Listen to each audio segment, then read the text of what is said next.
Muy buenos días. ¿Cómo se encuentran, mis amados?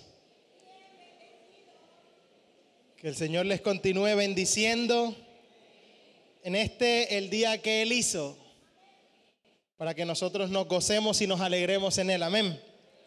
Damos una cordial bienvenida a cada uno de ustedes, a quienes están hoy por primera vez en este lugar. Qué bueno tenerles aquí.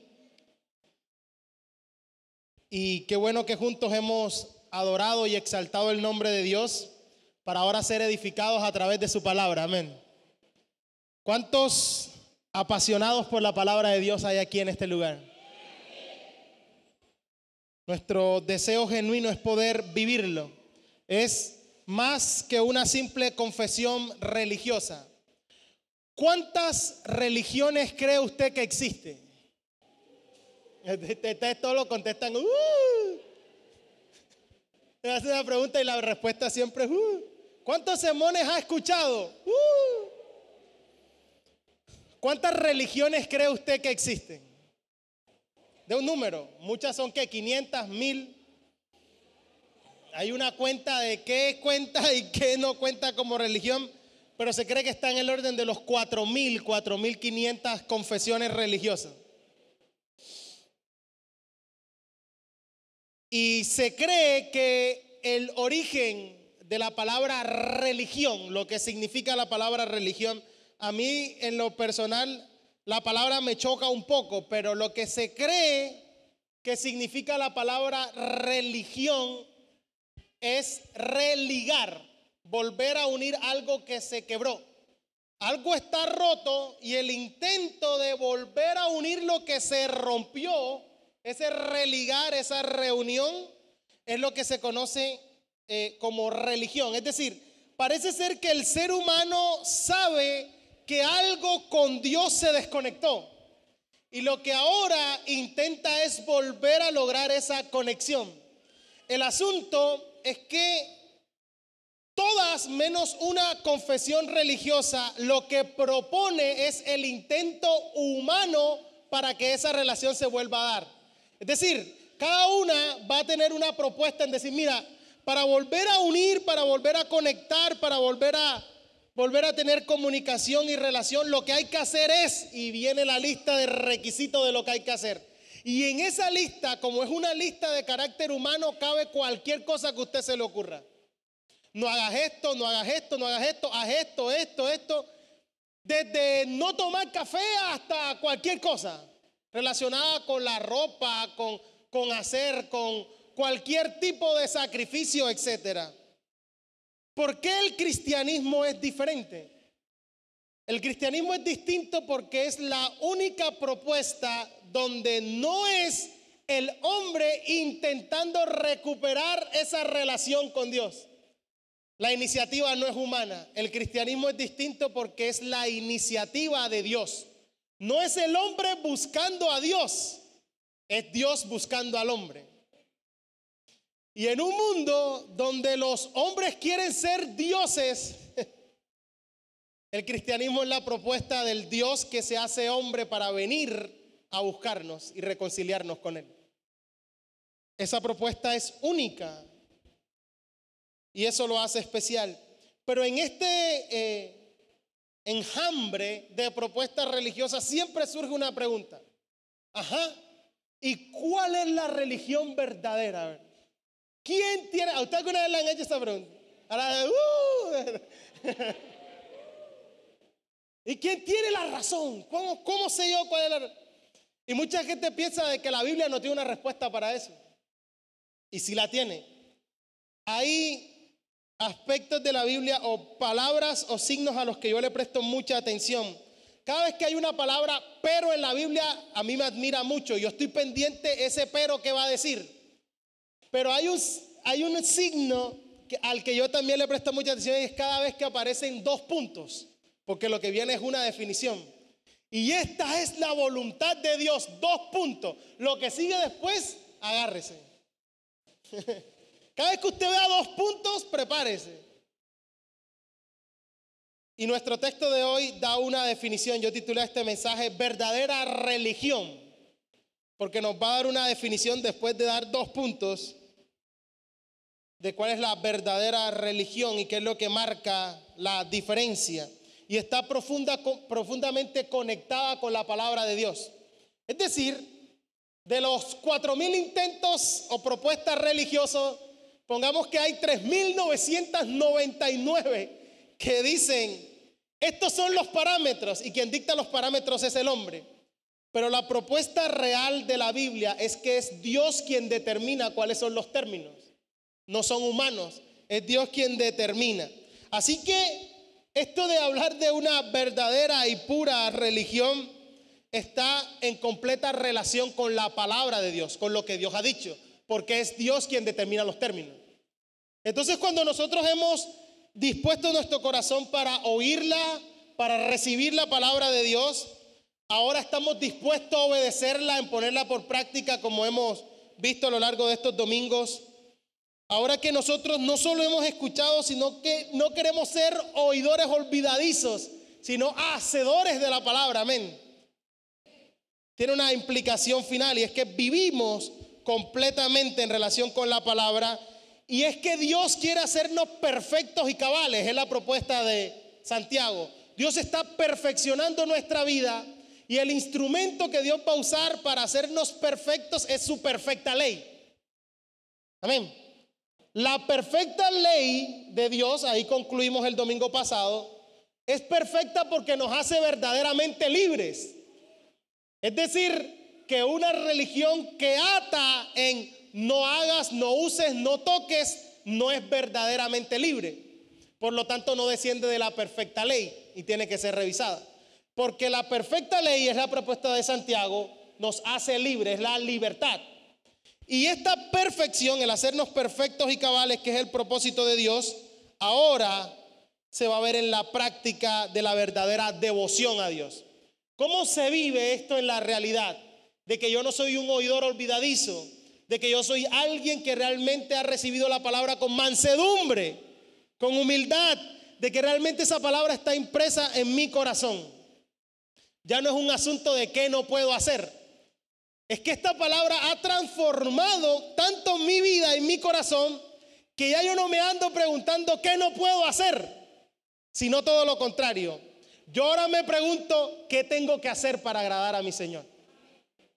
Mis pasiones han sido transformadas, mis deseos han sido transformados.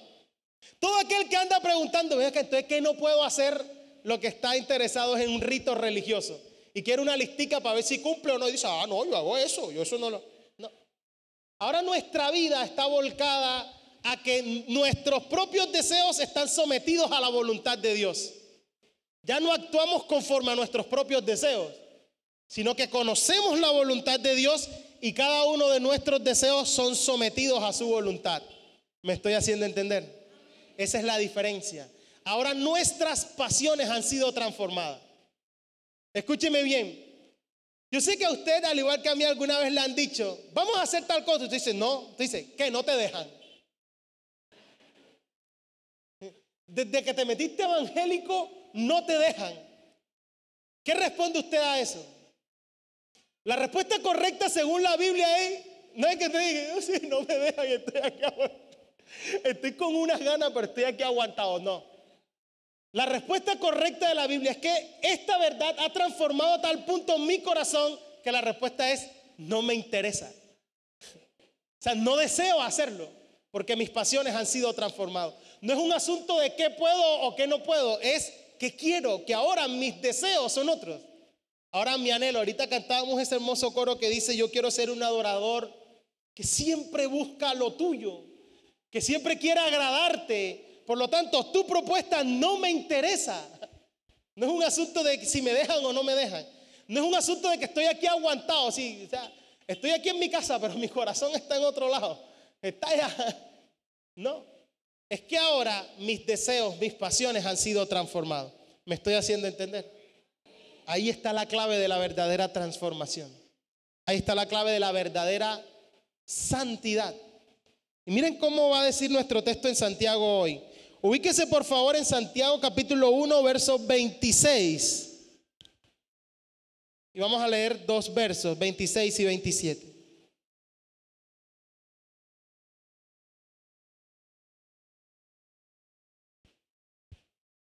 ¿Ya está ahí?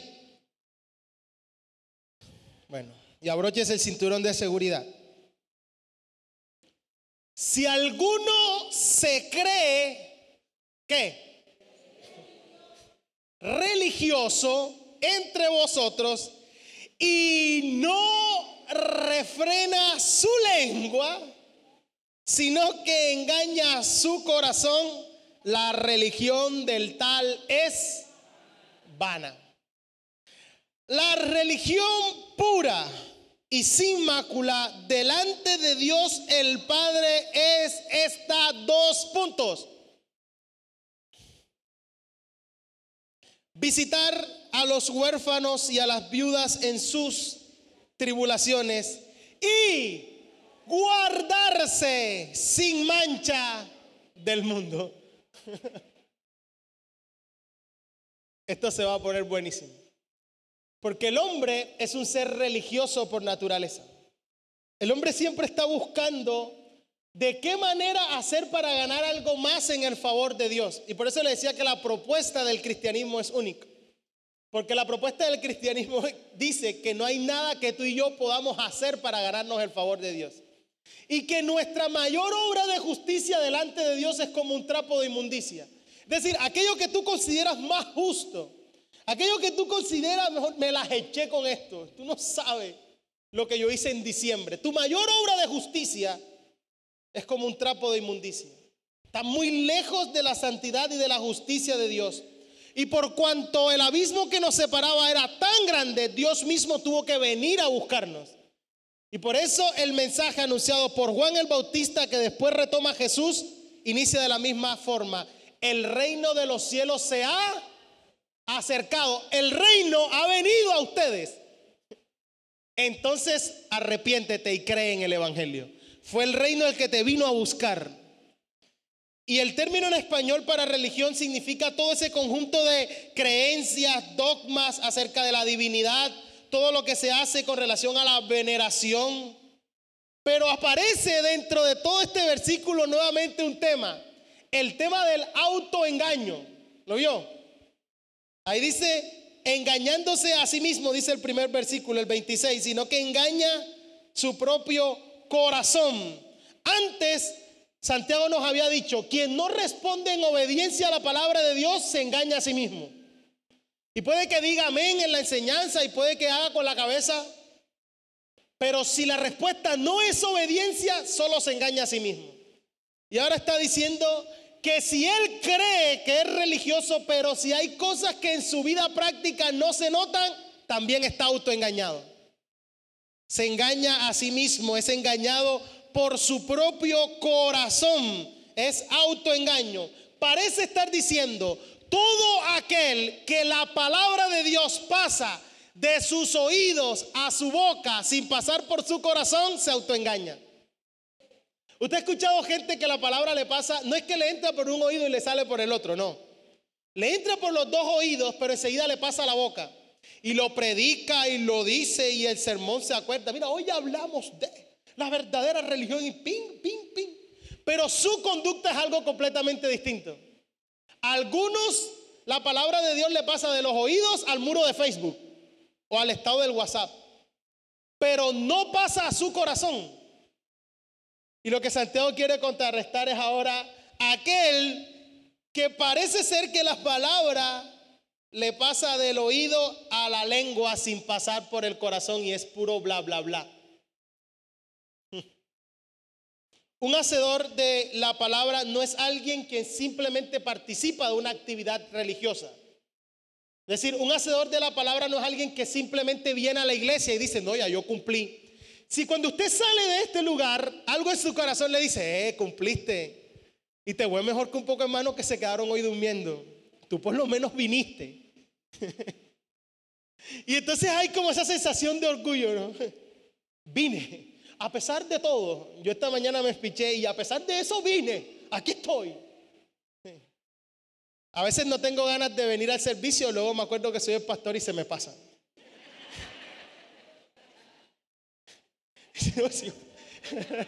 Soy yo el que predico. Pero cuando usted sale, usted dice: oye, qué bien me siento, cumplí. Ya, Y queda allí mucho cuidado. Porque esto no es un fin en sí mismo. El estar aquí es un medio por medio del cual, valga la redundancia, el Señor está transformando mi corazón y mi vida. Es decir, yo estoy exponiéndome a la palabra de Dios para que Él transforme mi corazón. Ahora es que empieza el verdadero reto cuando me toca salir a enfrentar al mundo. ¿Ok? Es decir, un hacedor de la palabra no es alguien que cumple ritos religiosos. No, yo vine y vengo al ayuno y hago esto. No, es alguien que realmente vive a la altura de las cosas que está recibiendo de parte de Dios. Y estas manifestaciones de lo que es ser verdaderamente un hacedor de la palabra se demuestran es en la vida diaria. Se demuestran es con mi hacer, con mi conducta. Y Santiago ahora va a plantear 3 manifestaciones prácticas de esta verdad, de que yo verdaderamente soy un hacedor de la palabra, alguien que la palabra ha transformado realmente su corazón. ¿Cuáles son esas 3 manifestaciones en el texto de la verdadera religión, de ser verdaderamente transformado? La primera está en el verso 26 y tiene que ver con ¿qué? Nada más y nada menos que la sin hueso, hermano. Con la lengua. Tiene que ver con la lengua. La primera manifestación tiene que ver con la lengua. Algo relacionado conmigo mismo, con mis propias palabras, con lo que digo. En segundo lugar, hay una manifestación ahora que se extiende a otros. Y en la primera parte del versículo 27 habla de la misericordia, el visitar a los huérfanos y a las viudas, al otro. Y en tercer lugar tiene que ver algo en mi relación con Dios, el guardarme y apartarme del mundo. Porque si me hago amigo del mundo, me constituyo enemigo de Dios. Por tanto, si soy amigo de Dios, su hijo, por tanto soy enemigo del mundo. Es decir, que hay una anotación en todas las esferas de las relaciones. Conmigo mismo, para no autoengañarme con mis propias palabras, con otros a moverme en misericordia, y con Dios en la forma como yo mismo estoy dispuesto a guardarme del mundo. Entonces, la manifestación de la verdadera religión estará en la lengua, en la misericordia y en el apartarme del mundo. Son 3 manifestaciones claras en estos 2 versículos. Veamos la primera de ellas. Aparece en el verso 26 y tiene que ver conmigo, la lengua. Si alguno se cree, ¿cierto? Salió y dijo, vine. Ya estoy aquí, ya. Aleluya. Entre vosotros y no, miren el verbo, refrena su lengua, sino que engaña su corazón, la religión del tal es vana. Aquí religioso tiene que ver con todo eso. Alguien que cree que sus prácticas ceremoniales, sus tradiciones, sus rituales. Los historiadores usaron esa palabra para la adoración que se hacía en el templo. Alguien que adora en el templo. Pero esta es la misma palabra que Pablo dice para referirse a su vida anterior. Yo antes fui un religioso, a su vida como fariseo.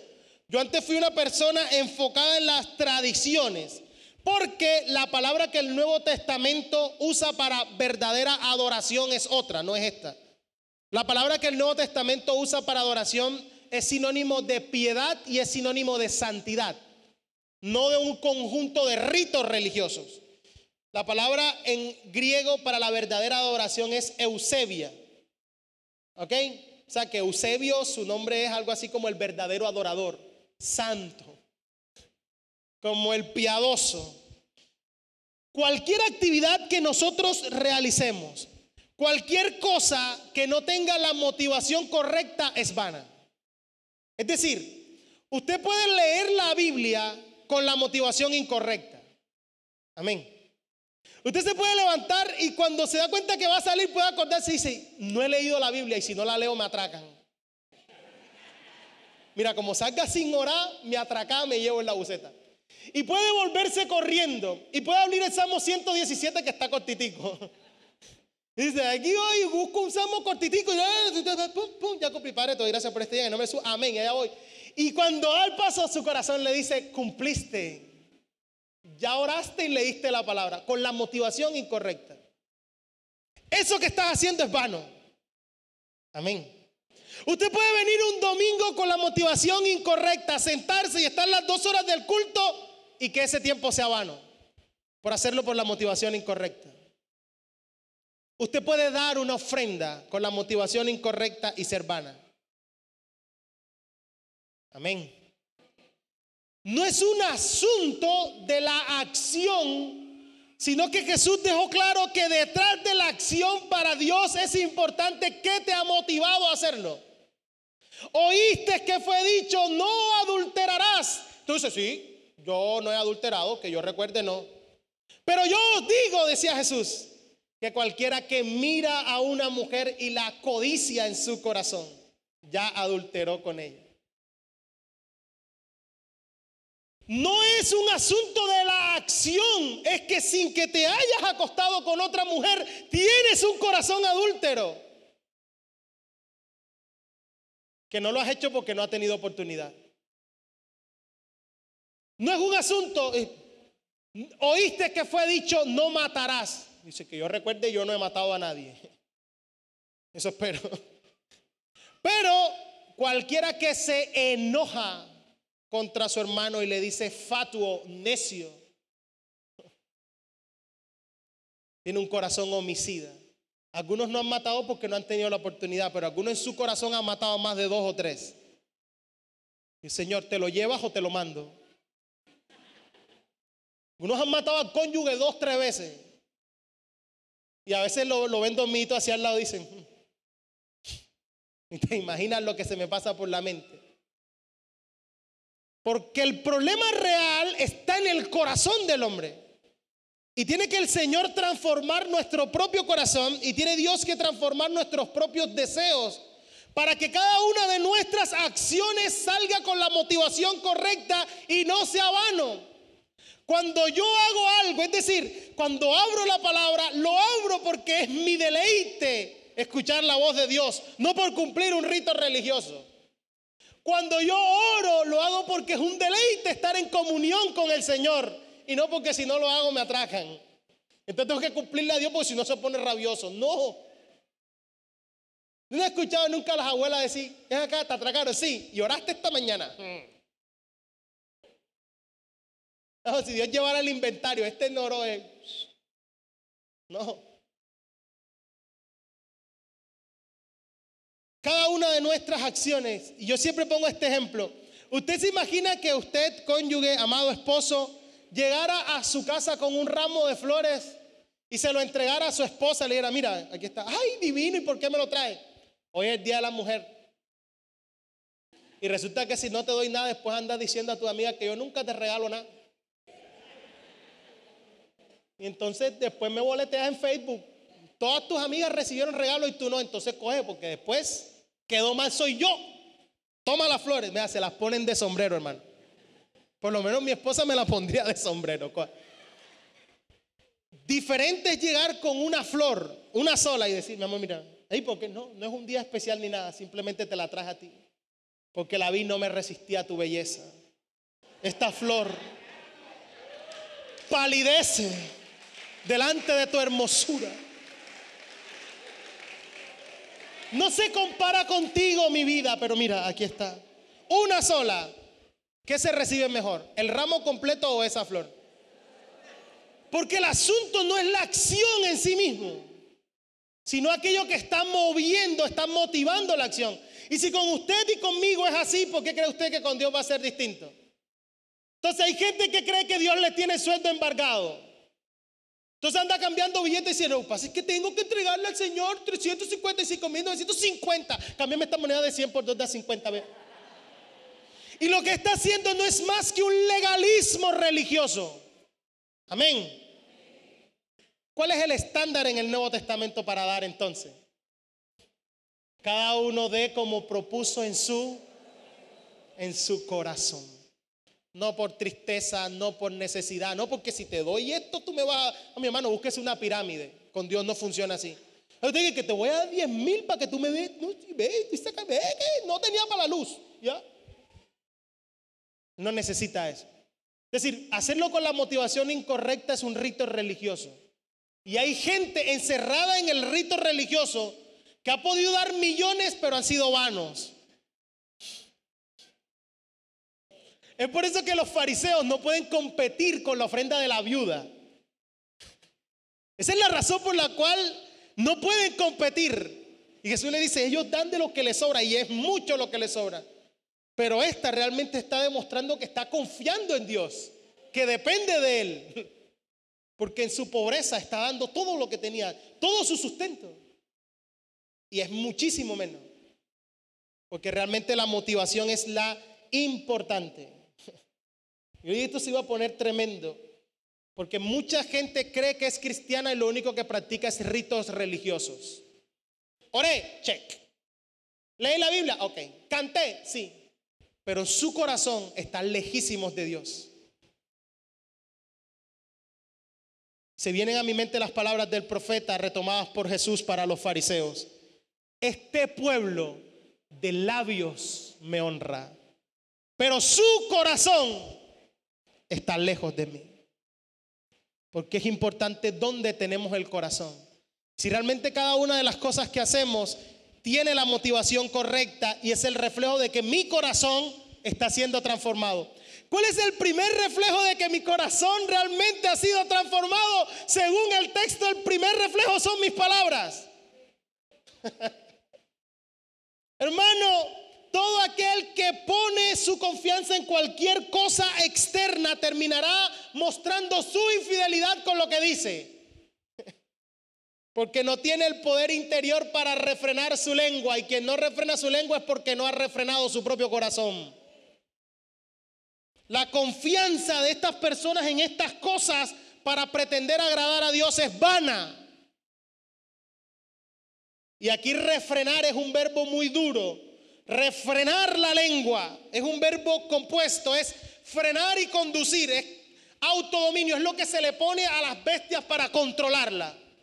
Decirle, ¿sabes qué? Voy a ponerte freno, como se hace con un caballo, así, para controlarlo. Es una expresión de autocontrol. Es decir, hay gente que se ufana de ser muy religioso, pero que no controla, es incapaz de poner límite a su modo de hablar. Y la manera de hablar del cristiano debe ser siempre edificante. Este será un tema que Santiago va a retomar en su carta varias veces, ¿no? El tema de la lengua. Y ya tendremos tiempo para hablarlo en detalle. Es decir, que chiquitica pero peligrosa. Inflama toda la rueda de la creación y la incendia. Eso crea pequeño fuego pero que prende un bosque. Chiquitica pero peligrosa. Y lo que está diciendo entonces es que si el corazón no es recto con el Señor, entonces todo será un ritual sin sentido. Un corazón corrompido finalmente quedará el descubierto en la forma en la que habla, en la forma en la que dice. Se cree que una persona en promedio habla 18,000 palabras al día. Algunas esposas lo duplican, yo sé. Pero el promedio es 18,000 palabras al día. Según las cuentas, nosotros nos pasamos hablando 1/5 de nuestra vida hablando.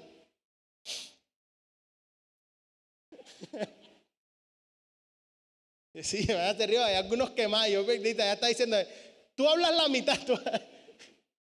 Que no, hablo aquí, hablo allá, después estoy allá, después estoy hablando. Bueno, a mí me dará la cuenta 1/2. La mitad de la vida hablando. Y el resto estoy dormido. Pero se cree que una persona habla 18,000 palabras. Imagínese. Es decir, que si usted tiene una lengua controlada por Dios, está controlando entre 1/4 y 1/5 de toda su vida. De todo lo que hace.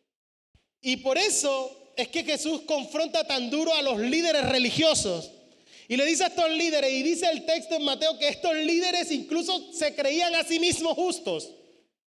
Y mire cómo dice Mateo capítulo 12, verso 34. A estos que se creían religiosos, que se creían justos a sí mismos, Jesús tiene un cariñito que decirles. Mateo 12, 34 dice Jesús, generación de víboras.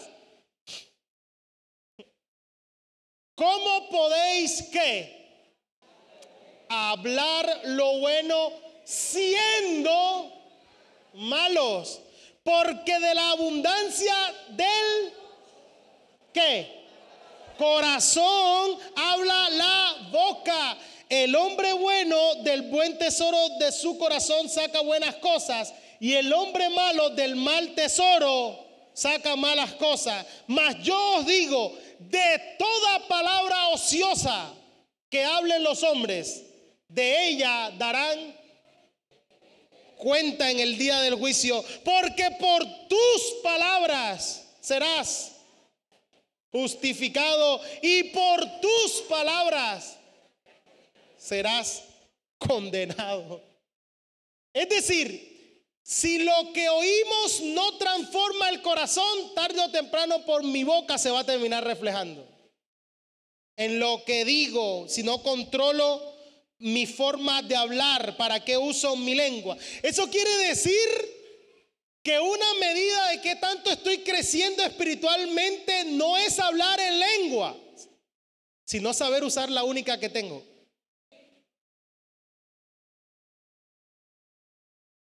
Oye, yo quiero hablar muchas lenguas. No, primero usa bien la que tienes. Y tú dices, con esa misma boca alaba al Señor, Dios mío.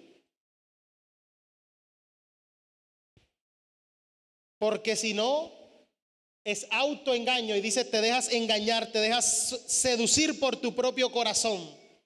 El que vive la religión pero no la comunión con Cristo, lo único que va a querer son esas manifestaciones externas y mostrar: ayuné, di, ofrendé. Pero no le interesa la verdadera comunión.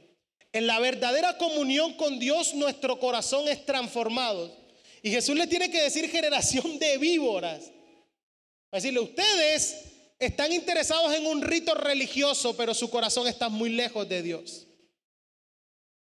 Están haciéndolo con la motivación incorrecta, por lo cual es vano. Vano significa vacío. Algo que no llena, algo que no satisface, algo falto de contenido. Es decir, el que solo habla pero no hace, incluso si habla solamente de religión y no lo vive, solo está practicando una religión vacía. Y todo aquel que usa su lengua para cosas contrarias a la voluntad de Dios, por mucho que diga que es cristiano, no lo es. Amén. Ahora yo les pregunto, ¿qué estamos hablando? Ahí no puede contestar. ¿Qué indican tus propias palabras, mis palabras? Es decir, ¿son nuestras palabras una muestra de madurez y crecimiento espiritual? ¿Edifican nuestras palabras o destruyen nuestras palabras? ¿De qué forma hablamos? ¿Hasta qué punto yo puedo decir que tengo mi lengüita refrenada? Está controlada y me la muerdo. ¿Hasta qué punto me toca a mí mismo decir, no debiste decir eso? No debiste decir eso.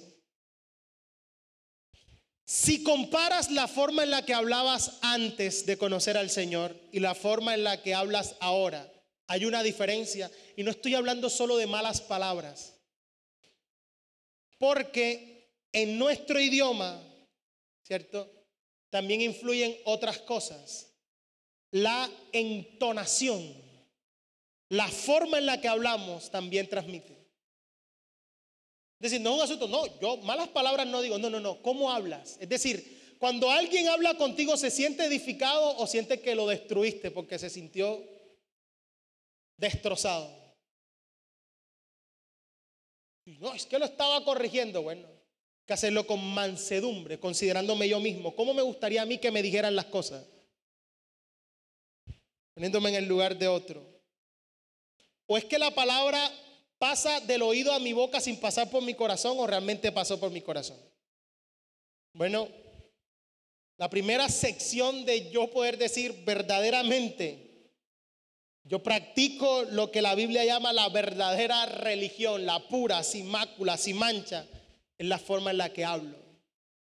Así que es un buen momento para revisar lo que digo y cómo lo digo. No, es que yo hablo así. porque yo soy frentero. Y lo único que estás es disfrazando tu grosería de espiritualidad. Y tu religión es vana. Porque el verdadero amor va a edificar.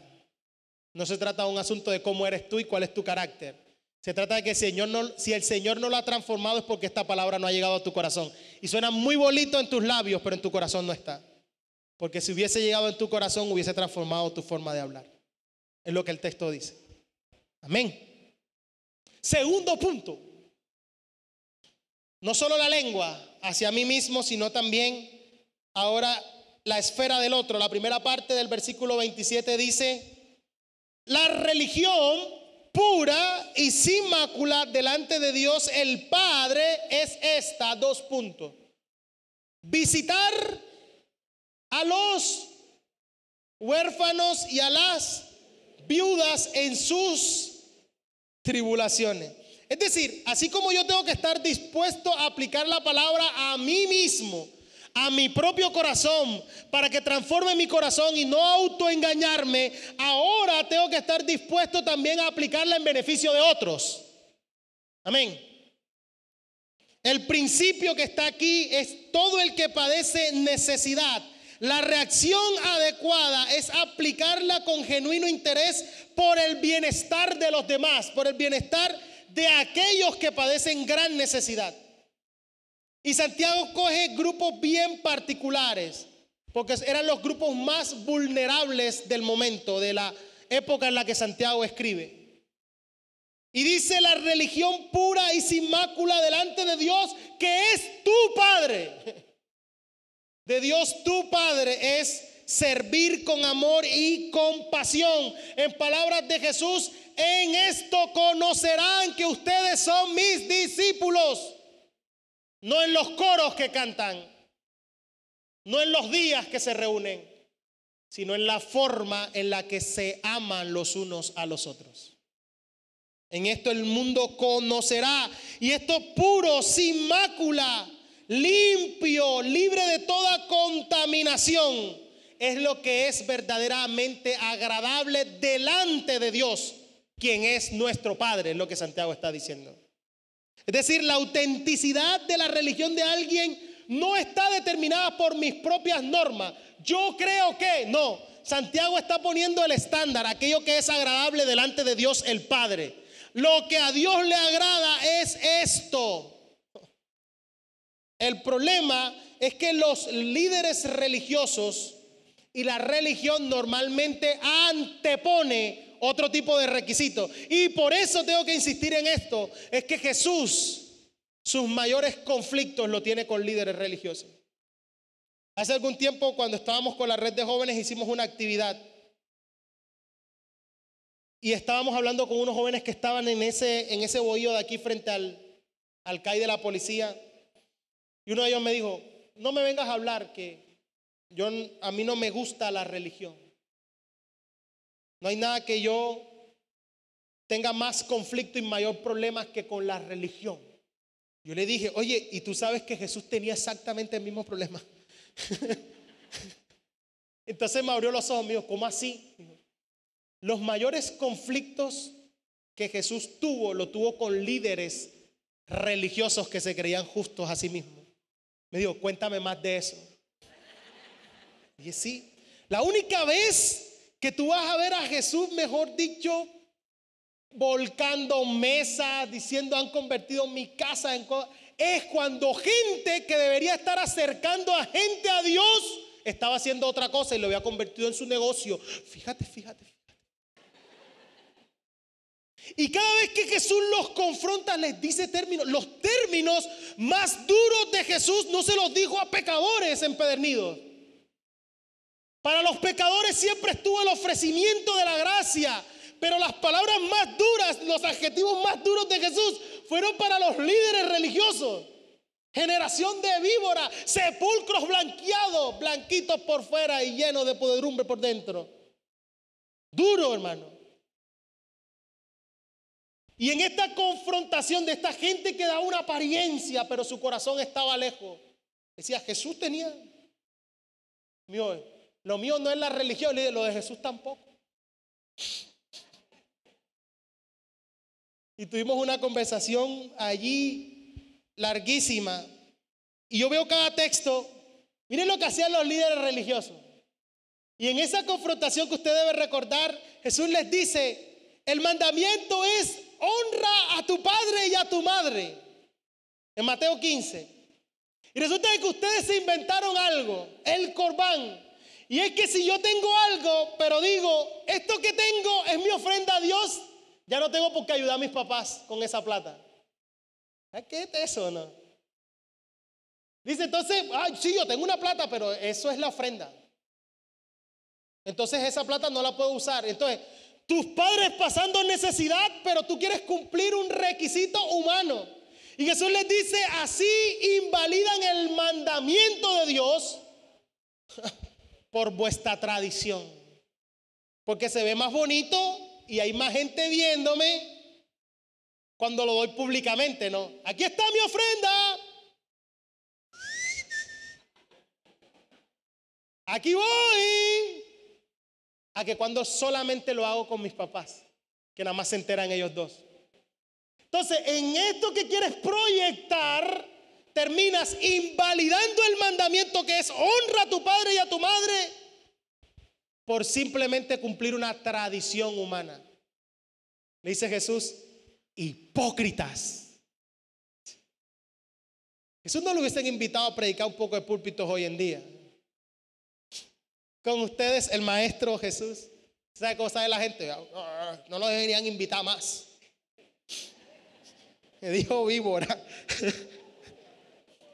Y Jesús en Mateo 15:7 les dice, hipócritas, bien profetizó de vosotros Isaías cuando dijo, este pueblo de labios me honra, mas su corazón está lejos de mí. En vano me honran y porque enseñan como doctrinas mandamientos de hombre. Enseñan cosas que Dios no les mandó, pero que se ven muy bien aparentemente. Hipócritas. Y luego dice, la religión pura, dice Santiago, es esta. Y el primer verbo que aparece en la lengua parecía refrenar, ahora aparece sin mácula, sin mancha. La verdadera religión es visitar. Es la palabra que aparece allí. Visitar, una vida que trasciende más allá del templo. Nosotros somos cristianos porque tenemos una relación más allá de este lugar donde nos reunimos. Amén. Te mira la iglesia primitiva y dice, y perseveraban ahí en la reunión y en las casas, porque trasciende más allá de estas cuatro paredes. Pero visitar aquí no es ir solamente a conversar. De que buenas, ¿cómo está? Mira, ¿cómo es? Bien, pasaba por aquí, ¿cómo has pasado? Ya visité. Orgullo otra vez. Ya cumplí la religión pura y sin mácula. Visité a 4. No. El término que aparece aquí para visitar es la misma raíz de la palabra griega episcopos, de donde viene la palabra en español obispo. Un obispo es un supervisor. Es decir, cuando yo voy con la intención, no a chismosear, no a darles rienda suelta a mi lengua, no. Cuando yo voy ahí, lo que voy es a supervisar que mi hermano tenga todas las condiciones materiales y espirituales adecuadas para vivir. Y no voy simplemente para enterarme. Voy a ver de qué manera yo me puedo vincular a satisfacer la necesidad física o espiritual de mi hermano. Es decir, yo no voy, y que ven, sírveme un café, ay sí, cuéntame, ay sí. Bueno, listo, chao. No. Voy con una intención, voy a supervisar, voy a observar de qué manera. Y es lo que le hemos dicho a cada uno de los grupos, porque en este año la directriz del equipo pastoral fue esta. ¿De qué manera podemos involucrar nuestra vida como congregación más allá de este recinto? Y en cada uno de los grupos, tanto hombres, mujeres, jóvenes y niños, hay un grupo, un comité especial de visitación Pero la idea no es que simplemente pasen de casa en casa, no.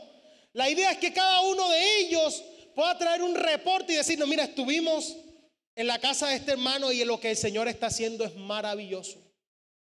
Mira esa familia. O pueda decirnos, vengo con el reporte de que este hermano está pasando por esta necesidad y nosotros como iglesia somos responsables de eso también.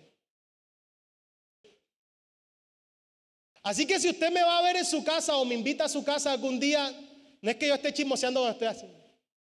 Hey, cuéntame, ¿cómo te puedo ayudar? ¿De qué manera nosotros como iglesia podemos hacer parte de esto? De tus necesidades no solo físicas, sino espirituales. A eso es que se refiere a Jesús. Usted ha leído ese pasaje también, estoy citando mucho a Mateo, pero es que se me viene a la mente, donde el Señor dice que en el día del juicio va a separar cabritos y va a separar ovejas, porque hay ovejas que se creen cabras y cabras que se creen ovejas. No hay nada más brincón que una cabra, ¿sí o no? Hay gente que viene a la iglesia y le recita el salmo, el Señor es mi pastor, y no es más que una cabra, hermano. No se deja pastorear. Si no diga el Señor es mi pastor si tienes corazón de cabra, no. Pero el día del juicio se va a saber quién es verdad oveja y quién no. Dice que el Señor los va a separar a su derecha y a su izquierda. Y en las frases que Jesús les va diciendo, le dice, mira, yo tuve hambre y ustedes me dieron de comer. Yo tuve sed y ustedes me dieron de beber. Yo fui extranjero y ustedes me acogieron. Y luego le dice, yo estuve desnudo, me cubriste, estuve enfermo. Y Jesús le dice, y me... ¿No ha leído el texto? ¿Qué dice? Y me visitasteis. Estaba enfermo y la gente va a decir, tú, ¿cuándo estuviste hambriento? ¿Cuándo estuviste sediento? ¿Cuándo estuviste enfermo? Tú no te enfermas. ¿Cuándo tú estuviste en la cárcel y me viniste a ver? ¿Cuándo? Y Él nos va a decir, ni siquiera te diste cuenta. Por cuanto se lo hiciste a uno de mis más pequeñitos, a mí mismo me lo hiciste. Wow. Eso es tener una verdadera relación con Él. Ni siquiera me di cuenta. No sabía. El rey dirá, cuanto se lo hiciste a uno de mis hermanos más pequeños, a mí me lo hiciste. Y ese mismo verbo está ahí, visitar. Me visitasteis. Esta es la forma en la que es agradable. Y es interesante los grupos que están allí. Huérfanos y viudas. Hay 3 grupos que para Dios tienen un significado y una connotación especial y que demanda a su pueblo el cuidado especial. Todo el Antiguo Testamento, la ley de Moisés está enfocado a que en Israel no solo tenía que satisfacerse a sí mismo, sino también cuidar de 3 grupos.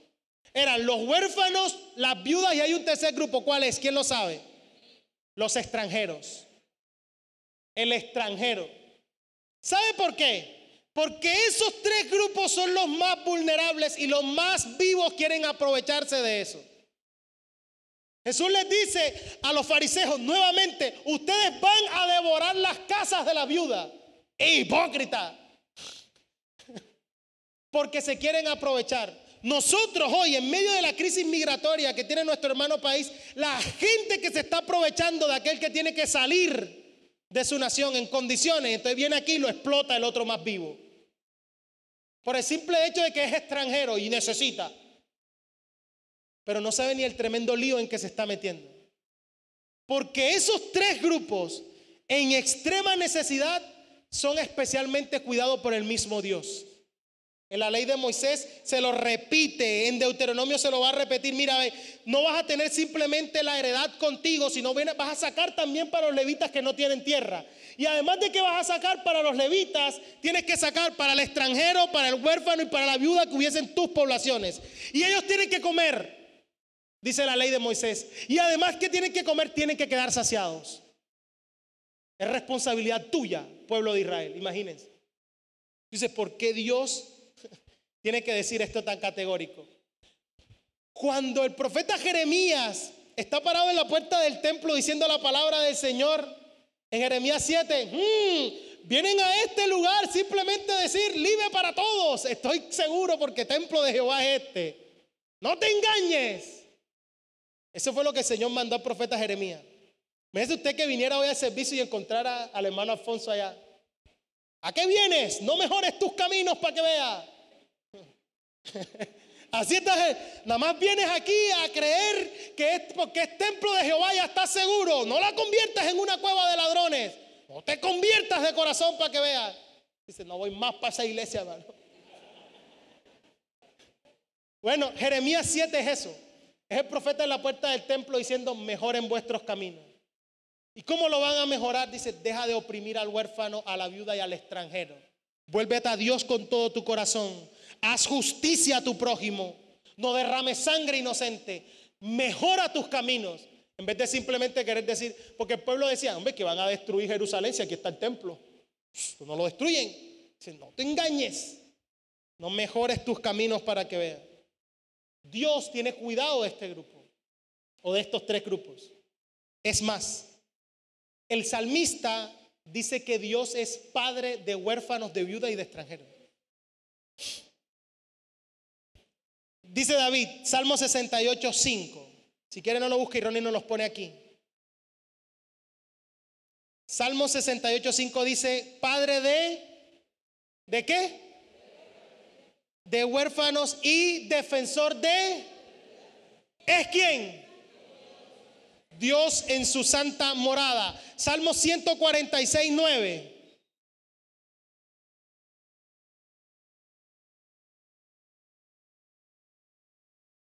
Ahí, esa. Jehová guarda a quienes. A los extranjeros. ¿A quién más? Al huérfano y a la viuda. Sostiene y el camino de los impíos trastorna.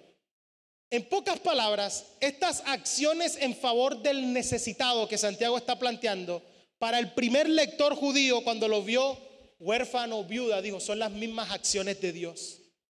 Es lo mismo que Dios hace. Es decir, la palabra de Dios que transforma verdaderamente el corazón tiene la facultad de hacernos como Dios. De hacer que nosotros hagamos lo que Dios hace. Y como Dios cuida del débil, del marginado, del necesitado, así nosotros estamos llamados a ser como nuestro Padre Celestial, aquel que invocamos por Padre. Así que la obediencia debe evidenciarse en acciones en favor de otros. Así que mucho cuidado con explotar al extranjero porque te metes en un lío con Dios. No es que lo estoy ayudando, no disfraces tu ayuda de espiritualidad. Porque en el fondo de tu corazón sabes que es explotación.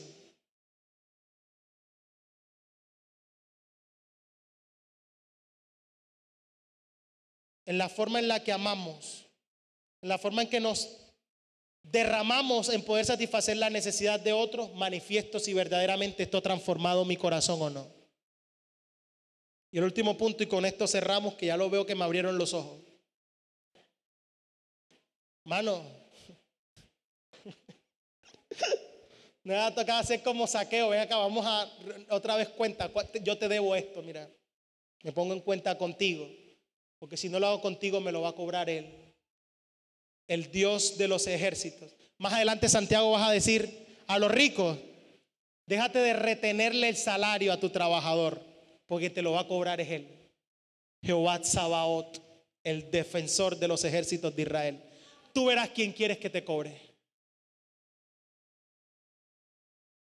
Y la última característica o el último punto tiene que ver al final del verso 27, y con esto cerramos, con apartarse del mundo. Es decir, no solo con refrenar mi lengua, mí mismo, no solo con la misericordia hacia el necesitado, otros, sino también en mi relación con aquello que agrada a Dios, el mundo. Guardarse del mundo, no el mundo, guardarse del mundo, sin mancha del mundo. Dice la segunda parte del verso 27, y guardarse sin mancha del mundo. Es decir, la reacción apropiada a la palabra de Dios es mi disposición a sin ninguna concesión aplicarla, guardarme de manera regular. Es decir, nosotros los cristianos tenemos la obligación continua de guardarnos del mundo, de apartarnos de él. El verbo guardar aquí es hacerlo sin interrupción y además está en forma reflexiva. ¿Cómo así? Yo confío y dependo de Dios, pero soy yo quien tiene que tener cuidado para guardarse del mundo. Soy yo quien tengo que prestar atención a qué cosas no le agradan a Dios para dejarla. Soy yo quien tiene que determinar el corazón a volcarse hacia la santidad. Por eso dice ahí, sin mancha. Ese título, sin mancha, en el Nuevo Testamento solo está dado a Jesús, el Cordero sin mancha. Y ahora yo tengo que estar dispuesto a guardarme intachable, libre de todo vicio. Y aquí Santiago no se está refiriendo a la perfección total, no. Se está refiriendo a cuál es la inclinación natural de tus pensamientos y mis pensamientos. Es decir, mi vida tiene que estar continuamente volcada a querer agradar a Dios. Y cuando yo le fallo, tengo que correr a pedir perdón porque yo quiero solamente agradarle. Eso que sentimos cuando le fallamos es parte de que nuestra vida ahora está volcada en querer agradar a Dios. No está diciendo que nos tenemos que separar del mundo y dejar a todos nuestros amigos mundanos, no. Porque para eso cuando usted se convirtió, el Señor se lo hubiese mandado para el cielo enseguida. Lo que el texto está diciendo es que usted y yo tenemos que entender que estamos en medio del mundo, pero no somos del mundo.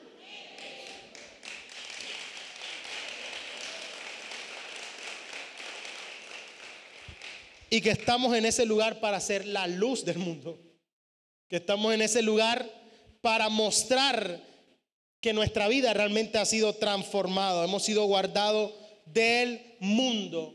El apóstol Juan resume muy bien esta esfera del mundo, ¿no? De todo lo que se opone a Dios. Lo resume en los deseos de la carne, los deseos de los ojos y la vanagloria de la vida. Nos va a terminar diciendo: todo aquel que ama el mundo y ama esas cosas perecerá con el mundo, porque el mundo pasa y sus deseos, pero el que hace la voluntad de Dios, ¿qué? Permanece para siempre. Así que tenemos este llamado, ¿cierto? Nosotros debemos ser agentes purificadores del mundo, pero no somos del mundo. Estamos guardados de todo aquello que puede contaminar nuestra relación con Dios. Y yo entiendo que si me quiero constituir amigo del mundo, automáticamente soy enemigo de Dios. Como yo quiero agradarle, entonces voy a guardar mi vida de eso. De otro modo, no se puede ser cristiano, hermano. Ser cristiano no consiste en solo hablar de Cristo, no, sino esencialmente vivir a Cristo, ser como Él. Entonces, ahí están las manifestaciones prácticas. En mi lengua, en cómo yo veo a los otros y sus necesidades, y qué tan dispuesto estoy yo mismo a guardarme de todo aquello que desagrada a Dios. Quiero que cierres tus ojos donde estás por un momento.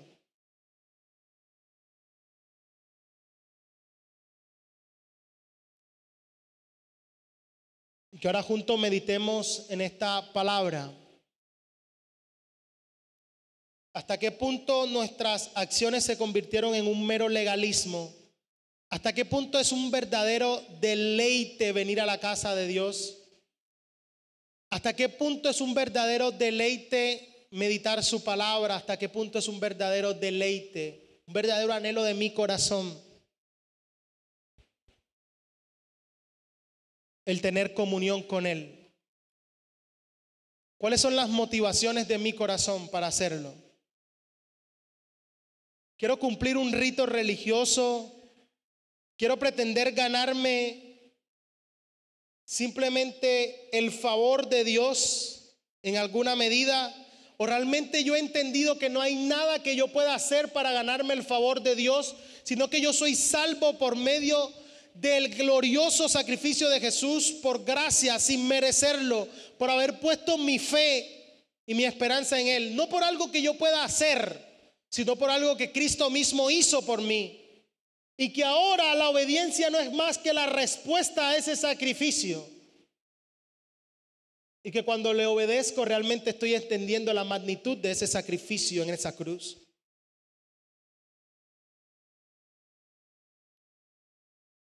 Y que ahora, con la ayuda del Espíritu Santo, reflexionemos en nuestras propias palabras y juntos pidamos perdón por las veces que nuestra lengua se usó indebidamente, por las veces en que reflejó hipocresía, por las veces en las que ha destruido en vez de edificar, por las malas palabras, por la contienda, por la pelea, por las groserías, por el chisme, por la murmuración, por no haber trascendido a mi propio corazón, sino simplemente haber hecho de la palabra de Dios algo completamente vano y de apariencia. ¿Y qué tal si ahora, con la ayuda del Espíritu Santo, examinamos nuestra propia vida a la luz de qué tan dispuesto estoy en amor sacrificado a volcarme a la necesidad del otro, de los más necesitados,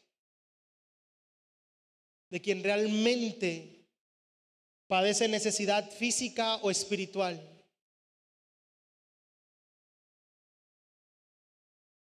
Y por último, que juntos examinemos nuestra relación con el mundo.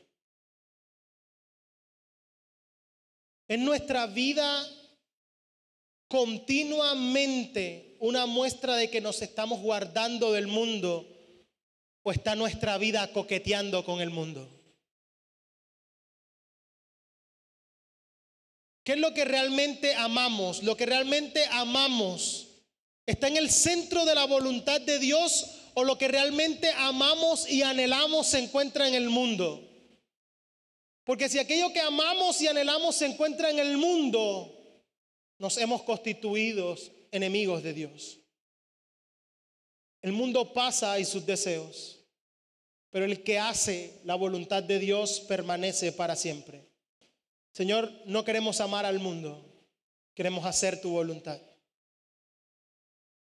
Ayúdanos, porque esto será evidencia real y genuina de que somos tus hijos y de que no seguimos un rito religioso.